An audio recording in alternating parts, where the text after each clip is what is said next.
Hi everyone, my name is Caitlin Kirby. I'm 23 years old. I'm from Lawrenceburg, Tennessee.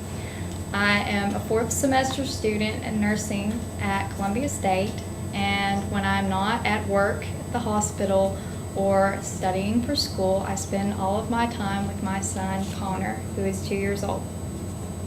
When asked to think about a particular person who has contributed to who I am today, I automatically thought of my mother. She too was a single mother, and she spent a lot of her time and energy trying to make decent people out of my sister and me. Growing up, she always stressed three major points. They were be kind, be strong, and have fun. Those are three adjectives that I would use to describe myself. They're also things that I most value in others, and probably what I'm most focused on passing down to my son, Connor. First, be strong. As a child, this meant to me that I needed to win an award based on the presidential fitness test in elementary school. It was my ultimate goal when I was 6 years old, and one that I failed miserably at.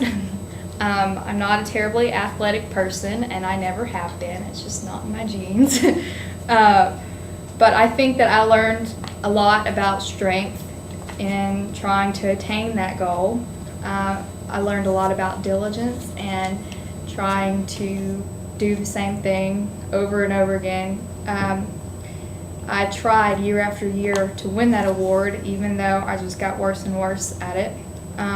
I also learned to focus on my personal strengths, which for me were academics versus athletics. So I think that really probably showed me a lot. Obviously, as you get older, you realize that strength isn't just a physical thing, but it's also strength on an emotional level.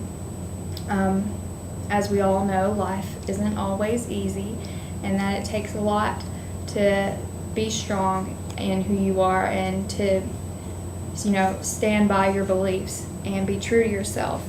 And I think the experience that has most brought my strong self out would be becoming a parent.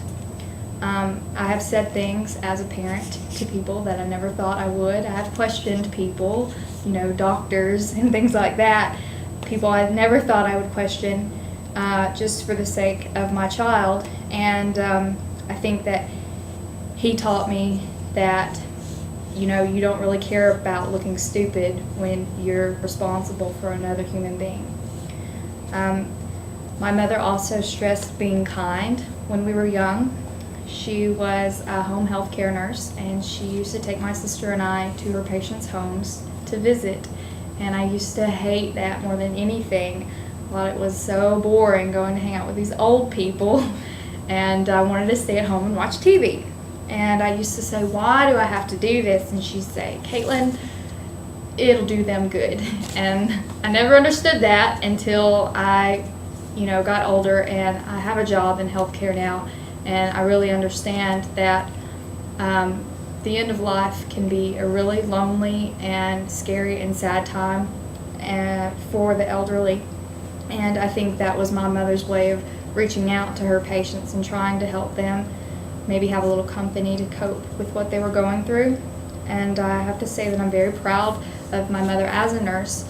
I think that her role in life as a nurse probably led me to my passion as a nurse. I'm very happy and proud to have chosen nursing as a career, because I think that you have so many opportunities on a daily basis to be kind to other people, and that you're able to interact with people in really special, sacred circumstances a lot of time, and you really have insight to the human condition that maybe other people wouldn't have if they weren't able to experience those kinds of things with the people I get to experience them with. People aren't always kind in return, but I think given the circumstances, you see that generally people are good to one another. Lastly, my mother stressed having fun. Growing up, we had a sign in the kitchen that said, don't just exist today, live. And when I was little, I thought that was the coolest thing ever. It was a really colorful, kind of folksy sign, and I loved it when I was little, and I asked my mom where she got it, and she told me that an ex-boyfriend had stolen it off the wall of a barbecue restaurant in Oklahoma, and I guess that made it super cool to me when I was young, but I kind of always stuck to that mantra and tried to live every day instead of just existing. And my mom always kind of tried to teach us to find the little things in life that brought you joy. So we would have cake for breakfast, or we would always have music playing in the house, or she would take a simple holiday like President's Day and make it into this extravagant occasion just to have, just a little fun. And I find myself trying to do those things with my son. We sometimes have cake for breakfast, not all the time, but I do like to expose him to a lot of things like music and rolling down the windows in the car and going out and splashing in mud puddles after it rains, because you kind of grow out of those little things that are fun as you become an adult. Oscar Wilde said in The Importance of Being Earnest, "All women become like their mothers. That is their tragedy. No man does. That's his." It's a pretty loaded quote, and you can make of it what you will, but I think that growing up, I probably thought the worst thing I could become was like my mother. But the older I get, I realize that she's not such a bad model to have. So that's it. Thank you. Did it work?